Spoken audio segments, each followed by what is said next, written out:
এই ফ্রেন্ড, আজকে আমি কোরিয়ানের এই রেসিপিটি নিয়ে চলে এসেছি।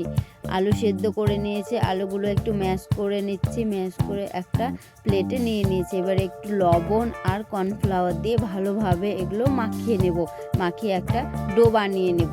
ডো বানিয়ে আর 2 চামচ চালের গুঁড়োও দিলাম, দিয়ে এবার ভালোভাবে মাখিয়ে নিয়ে ডো বানিয়ে নিয়ে এবার এগুলো গোল গোল করে একটা বোতলের মুখি নিয়েছি, সেটা এভাবে চাপা দিয়ে এই শেপে বানিয়ে নিয়েছি। এবার এখানে জল গরম করতে দিয়েছি, জল গরম হয়ে আসলে এগুলো ওর মধ্যে দিয়ে ভেসে উঠলে এগুলো তুলে নেব।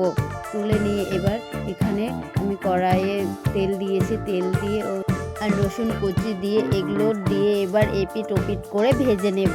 ভেজে নিয়ে এবার এতে লবণ, স্বাদ মতো লবণ আর সয়া সস আর টমেটো সস দিয়ে আর লঙ্কার গুঁড়ো এগুলো দিয়ে ভালোভাবে এপিট ওপিট করে ভেজে নেব। এখন রেখেই হয়ে এসেছে আমার এই কোরিয়ানের রেসিপিটা।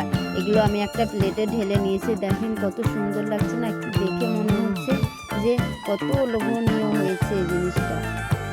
নেক্সট ভিডিওতে দেখা হচ্ছে।